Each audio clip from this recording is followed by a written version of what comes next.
What's that sound? It's For Amusement Only, the EM and Bingo Pinball Podcast.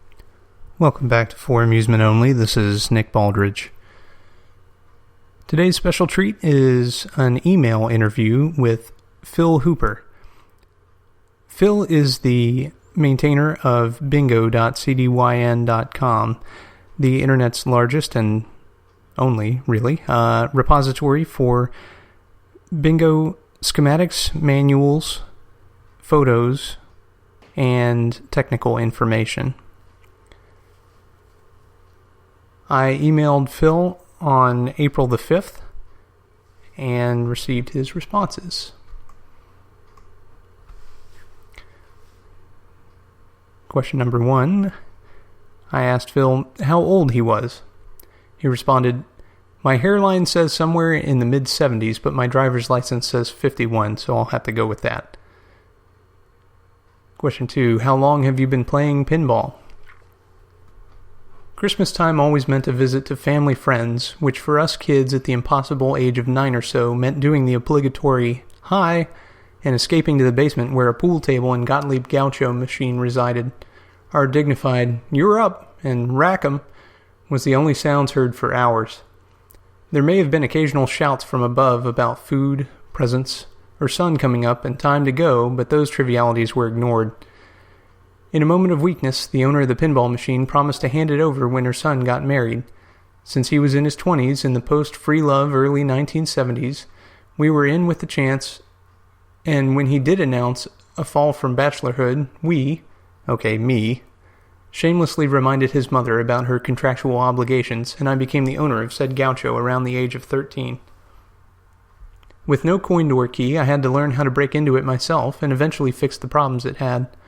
I also removed all the pins from the lock so a screwdriver could open it, which was a bit unfortunate when a co-worker of my father with a big ring of keys thought he'd take a shot at getting into the game and discovered the coin door area as a useful place for kids to store stuff they aren't supposed to have. Question 3. How did you first get involved with bingos and in what state? Did you ever play them on location? Ever get kicked out of a location for playing and winning too much? My family took annual vacations in the summer months, and one time we wound up in Myrtle Beach, South Carolina for a week or two. Golden sand, warm water, sunsets, and serenity aplenty. Probably. I was in the arcade as much as possible. I recall watching people go from happy to sad at a coin pusher machine, and besides the usual array of skee ball and pinballs, there were 4 bingos. At least 2 of which were Mystic Line machines. One was probably Zodiac. I spent a lot of time watching people play the bingos, and occasionally someone would go from happy to really happy as the coin booth guy paid them off for their credits. I even gave it a try myself, though I played until the credits were gone, and I still recall not understanding what a red letter game was and not collecting the win. That's the last I saw of bingos for at least 12 years. Question 4. What made you decide to open the net's foremost, only technical library for bingo information? In ancient times, before graphical web browsers, there was, and is, net news. One day at work, I posted on rec.games.pinball, describing a pinball machine with no flippers and just a bunch of holes in the playfield, and you were trying to light up adjacent numbers. I asked if anyone had info on the games, and got a few replies that they were bingos. Bally made a lot of them, hard to work on, etc. One response was, "I have one for sale a couple of hours north of you." So I rented a pickup truck and played fetch. It was a nightclub. Sorta. Apparently the game had sat on damp ground and the wood rotted, so the guy had transplanted the head guts and playfield into the head and cabinet from a showtime. Of course, the cabinet wasn't exactly compatible with the nightclub head, but the guy gave me either a manual or schematic for one game or the other and said it shouldn't be too hard to figure out. Ha! Along the way, I found that Number 1, the only thing technical written was Russ Jensen's Inside Your Bingo article. Number 2, there was both a manual and schematic for the game. Number 3, people who knew about the machines mostly didn't use computers, so information wasn't easy to come by.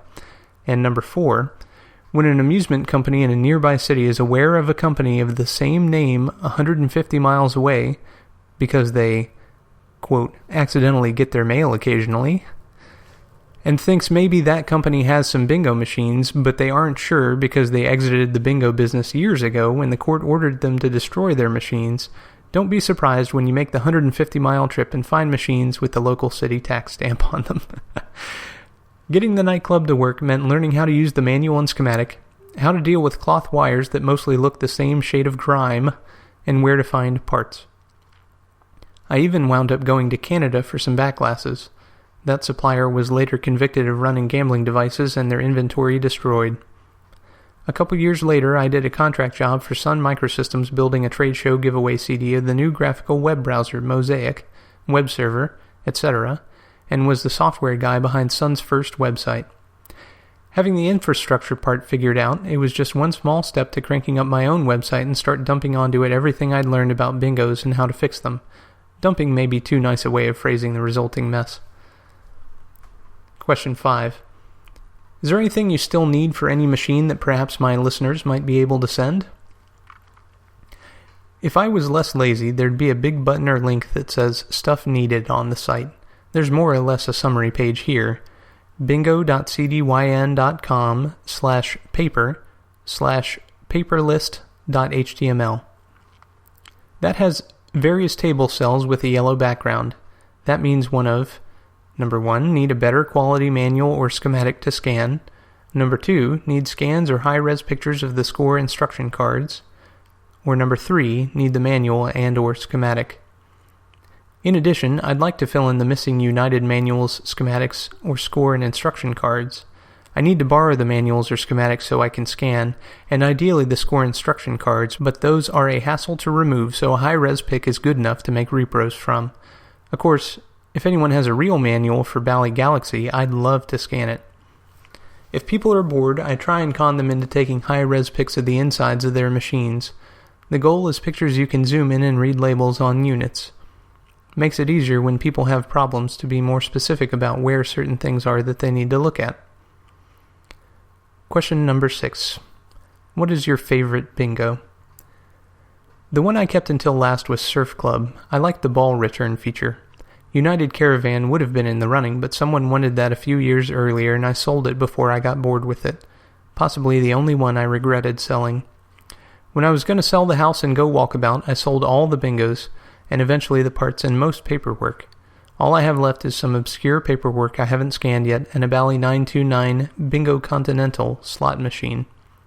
You want to see an odd EM slot, Google for that thing.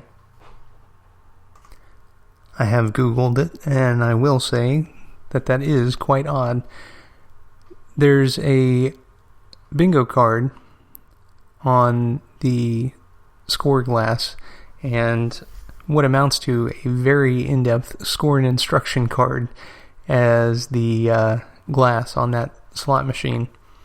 Below it there are 5 different reels, each with different numbers, and the letters BINGO across. Very interesting. Hadn't seen that before. Question number 7.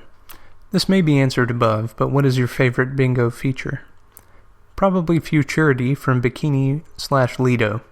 It was the only practical way to really use the OK feature to get a game with the most features enabled and high score levels.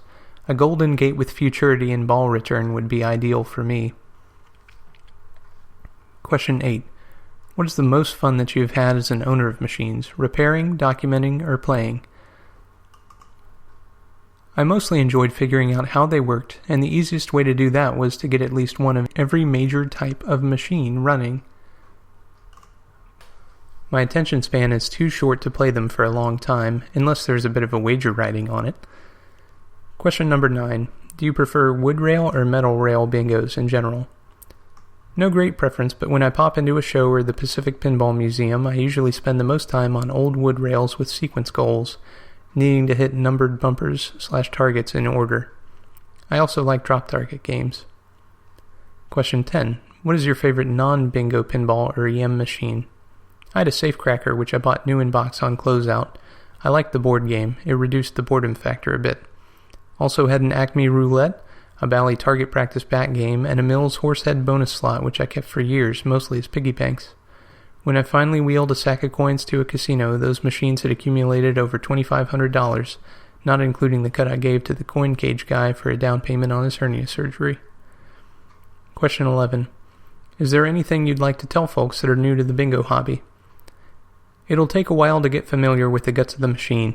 Just keep asking for clarification and eventually someone will explain things in a way that makes sense, or you'll figure it out yourself. Question 12. Any final thoughts on bingos or EMs? My smart-ass stepson got me an AARP membership for my 50th birthday.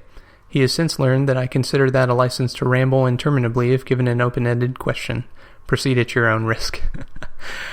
I'd like to thank Phil Hooper for his gracious answering of my endless questions.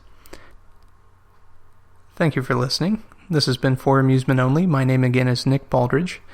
You can find us online at foramusementonly.libsyn.com, or you can email me at foramusementonlypodcast@gmail.com. You can listen to us on iTunes, Stitcher, Pocket Casts, via RSS, or even on Facebook. Thank you for listening, and I'll talk to you next time.